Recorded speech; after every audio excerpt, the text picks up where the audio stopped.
Weight loss series day number 16 video ચાલુ કર્યા પહેલા બધા જ મિત્રોને મારા જય શ્રી રામ। આજ આપણે કરવાનું છે બેગ વર્કઆઉટ। બેગ વર્કઆઉટમાં ફર્સ્ટ સેટ આપણે વોર્મ અપ મારશું। આ સેટ તમારે ન લાગતો હોય તો સીટ અપ ઉપર જે આપણે ફૂલ અપ્સ નું મશીન આવે છે એમાં મારી શકો છો। 10 રેપિટેશન 4 સેટ મારવાના રહેશે। એક ફૂલ ડાઉન મારવાનું રહેશે, સેમ લાવવાનું છે, હોલ્ડ કરવાનો છે। 20 રેપિટેશન 4 સેટ, 4 સેટ મારજો, ઇનફ છે 4 સેટ, પણ આ રીતના જ મારવાના રહેશે।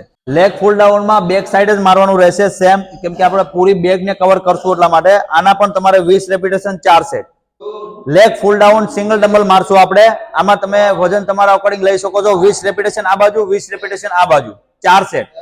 બટરફ્લાય મશીન પર આપણે બેક સાઈડ મારશું પૂરેપૂરું। આ જે રિયલ ડેડ નું છે પાછળની બેક છે એ કવર કરશું। 20 રેપિટેશન 4 સેટ। બેગમાં ફેસ ફૂલ મારવાનું રહેશે, લાસ્ટ પૂરું લાવવાનું છે નીચે, બેગ ને કવર કરવાની છે, હોલ્ડ કરવાનો છે। 20 રેપિટેશન 4 સેટ। મિત્રો બેગ વર્કઆઉટ પૂરો। આ વિડીયો તમે પૂરો જુઓ, પૂરો તમારા વર્કઆઉટમાં શેડ્યુલમાં એડ કરો। હવે મળશું આના પછીના વિડીયોમાં। ત્યાં સુધી બધા મિત્રોને મારા જય શ્રી રામ।